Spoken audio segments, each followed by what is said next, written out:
Chapter 12. Therefore, 6 days before the Passover, Jesus came to Bethany where Lazarus was, whom Jesus had raised from the dead. So they made him a dinner there, and Martha was serving, and Lazarus was one of those reclining at the table with him. Mary then took a pound of very expensive perfume of pure nard, and anointed the feet of Jesus, and wiped his feet with her hair. And the house was filled with the fragrance of the perfume.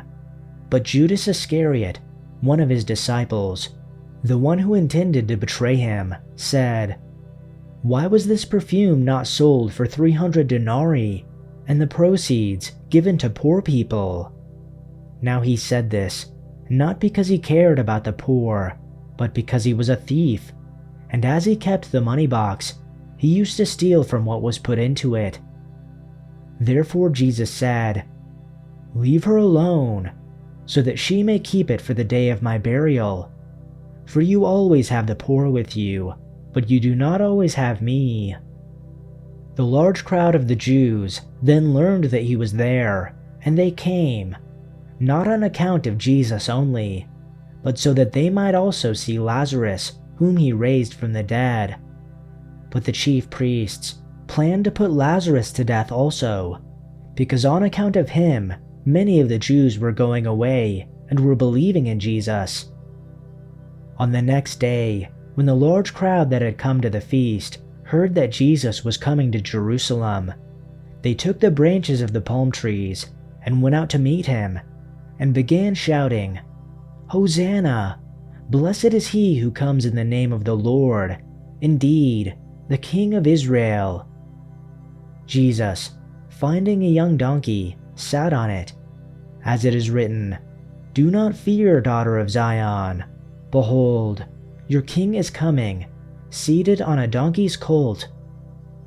These things his disciples did not understand at the first, but when Jesus was glorified, then they remembered that these things were written of him, and that they had done these things for him.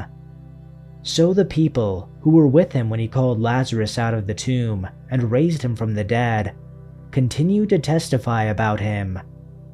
For this reason also the people went to meet him, because they heard that he had performed this sign. So the Pharisees said to one another, "You see that you are not accomplishing anything. Look, the world has gone after him." Now there were some Greeks among those who were going up to worship at the feast. These people then came to Philip, who was from Bethsaida of Galilee, and were making a request of him, saying, "Sir, we wish to see Jesus." Philip came and told Andrew. Then Andrew and Philip came and told Jesus. But Jesus answered them by saying, "The hour has come for the Son of Man to be glorified. Truly, truly, I say to you, unless a grain of wheat falls into the earth and dies, it remains alone. But if it dies, it bears much fruit. The one who loves his life loses it, and the one who hates his life in this world will keep it to eternal life.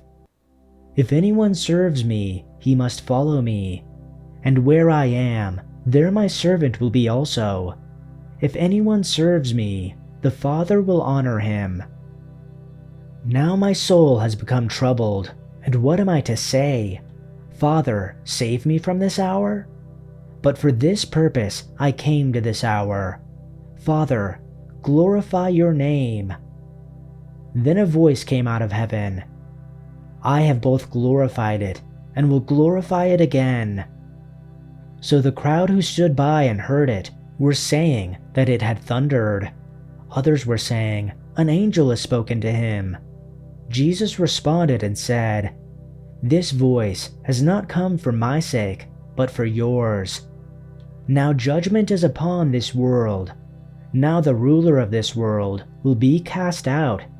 And I, if I am lifted up from the earth, will draw all people to myself."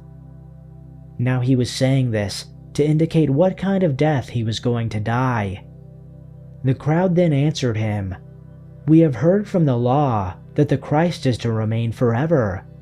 And how is it that you say, the Son of Man must be lifted up. Who is this Son of Man?" So Jesus said to them, "For a little while longer the light is among you. Walk while you have the light, so that darkness will not overtake you. Also, the one who walks in the darkness does not know where he is going. While you have the light, believe in the light, so that you may become sons of light." These things Jesus proclaimed, and he went away and hid himself from them. But though he had performed so many signs in their sight, they still were not believing in him. This happened so that the word of Isaiah the prophet which he spoke would be fulfilled. "Lord, who has believed our report, and to whom has the arm of the Lord been revealed?" For this reason they could not believe, for Isaiah said again, "He has blinded their eyes, and he hardened their heart, so that they will not see with their eyes and understand with their heart, and be converted, and so I will not heal them." Isaiah was referring to Jesus when he said this, because he saw the future and spoke of the Messiah's glory. Many people did believe in him, however, including some of the Jewish leaders, but they wouldn't admit it for fear that the Pharisees would expel them from the synagogue, for they loved human praise more than the praise of God. Jesus shouted to the crowds, "If you trust me, you are trusting not only me, but also God who sent me. For when you see me, you are seeing the one who sent me. I have come as a light to shine in this dark world, so that all who put their trust in me will no longer remain in the dark. I will not judge those who hear me but don't obey me, for I have come to save the world and not to judge it. But all who reject me and my message will be judged on the day of judgment by the truth I have spoken. I don't speak on my own authority. The Father who sent me has commanded me what to say and how to say it. And I know his commands lead to eternal life, so I say whatever the Father tells me to say."